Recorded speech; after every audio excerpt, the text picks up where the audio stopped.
Sobre o período em que Joaquim Manuel de Macedo, o autor da Moreninha, foi professor de História do Brasil no Colégio Pedro II, tem uma série de curiosidades interessantes sobre esse período.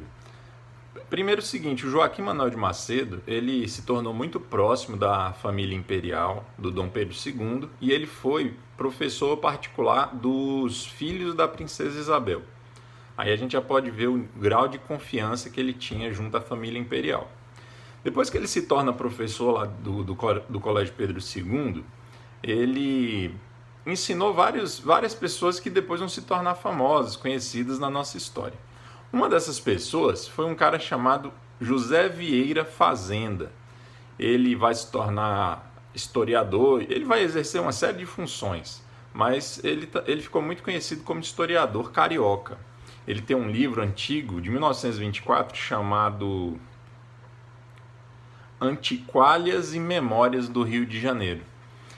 E ele escreveu um artigo de jornal endossando o que um outro aluno, ex-aluno do Joaquim Manuel de Macedo, tinha escrito sobre o professor. E lá a gente fica sabendo o seguinte: o Joaquim Manuel de Macedo, ele era uma pessoa extrovertida, uma pessoa alegre, uma pessoa que conversava com todo mundo, mas como professor, ele perdia toda essa característica dele. Em sala de aula ele era carrancudo, austero, e os alunos não podiam tratá-lo, né? Provavelmente uma coisa da época mesmo, como uma pessoa normal. O professor era uma figura de respeito. Mas os alunos sabiam que fora de sala de aula ele era muito espirituoso.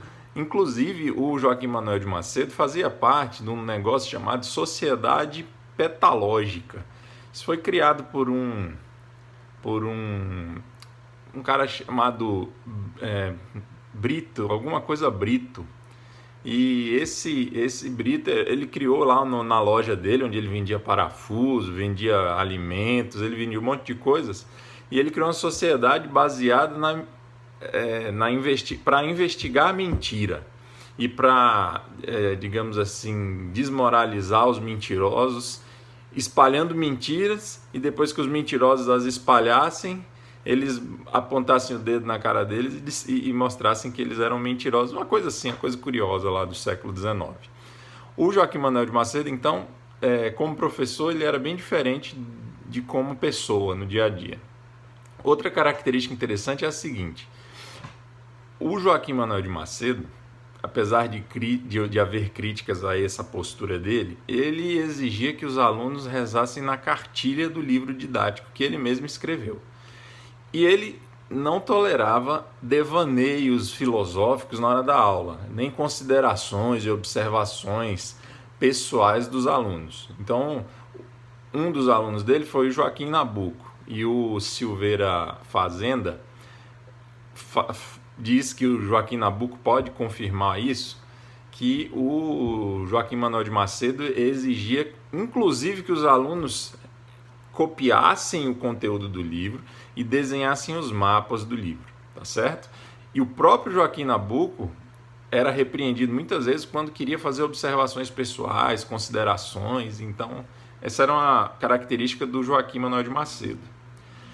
E outra coisa, ele botava os alunos para estudar, façam aí essa tarefa, faça isso e aquilo, e ia corrigir seus textos literários, escrever seus artigos jornalísticos enquanto a aula estava rolando. Enquanto isso, os alunos, segundo aí o Silveira Fazenda, ficavam lá suando, preocupados se ele ia, enfim, se eles estavam fazendo corretamente as atividades ou não. Ele vai ser eleito na década de 60 do século XIX, obviamente. Ele vai ser eleito para a Câmara dos Deputados. E aí ele tem que sair da cadeira de História do Brasil, e quem vai substituí-lo vai ser um cara chamado Salvador de Mendonça. Era um advogado. E esse já vai ter uma postura muito mais aberta, ele era muito mais eloquente, incentivava a participação dos alunos, ok? Ele ficou também marcado aí nessa história do ensino de História do Brasil no Colégio Pedro II. Outro substituto que o Macedo teve, apesar de ter sido por um tempo muito curto, foi um homem que vai ser muito, muito marcante na nossa história, especialmente nos tratados de definição de fronteiras, que vai ser o Barão do Rio Branco. O nome dele completo, o nome dele, né, propriamente, é José Maria da Silva Paranhos, o futuro Barão do Rio Branco, muito conhecido, vamos falar dele aqui ainda. Entre os alunos famosos do Macedo, como professor de História do Brasil no Colégio Pedro II, repetindo, foi o próprio José Vieira Fazenda, que é um historiador, o Joaquim Nabuco, o abolicionista famosíssimo, né? Enfim, dispensa mais informações agora, e um futuro presidente da província de São Paulo, lembrando que nessa época, na época do Império, não havia estados e nem havia mais capitanias, eram as províncias, e as províncias tinham presidentes, que seria hoje o cargo de governador, mas esses presidentes eram indicados pelo imperador.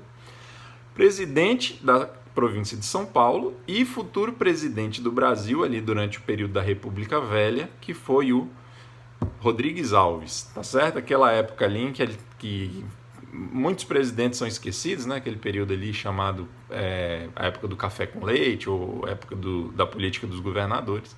O Rodrigues Alves foi um desses presidentes, ex-aluno do Joaquim Manuel de Macedo. Um abraço aí para vocês.